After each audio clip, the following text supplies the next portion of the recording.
ठाणे जिल्ह्यात door step delivery उपक्रमाअंतर्गत नागरिकांना घरपोच शासकीय सेवा मुख्य कार्यकारी अधिकारी रोहन घुगे. सामान्य नागरिकांना सरकारी सेवा त्यांच्या दारातच सहज, सुलभ आणि जलद गतीने उपलब्ध व्हाव्यात यासाठी ठाणे जिल्हा परिषदेने एक क्रांतिकारक पाऊल उचलले आहे. डोर स्टेप डिलिव्हरी या अभिनव उपक्रमामुळे जिल्ह्यातील 431 ग्रामपंचायतींमध्ये नागरिकांना घरबसल्या शासनाच्या विविध सेवा मिळत आहेत. जिल्हा परिषदेचे मुख्य कार्यकारी अधिकारी रोहन घुगे यांच्या मार्गदर्शनाखाली हा उपक्रम लोकाभिमुख व परिणामकारक ठरत आहे.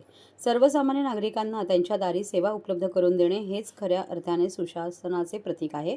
डोर स्टेप डिलिव्हरी उपक्रमाद्वारे आम्ही प्रशासन आणि जनतेतील अंतर कमी करत आहोत. हा उपक्रम प्रत्येक गावात, प्रत्येक घरापर्यंत पोहोचवण्याचा आमचा संकल्प आहे. ठाणे जिल्ह्यातील नागरिकांनी घरपोच, जलद व सुलभ प्रशासकीय दाखले देण्यासाठी डोर स्टेप डिलिव्हरी प्रणालीमार्फत सेवा घ्यावे असे आवाहन जिल्हा परिषदेचे मुख्य कार्यकारी अधिकारी रोहन घुगे यांनी केले आहे. या प्रणालीद्वारे नागरिकांना घरबसल्या 402 प्रकारच्या शासकीय सेवा मिळू शकतात.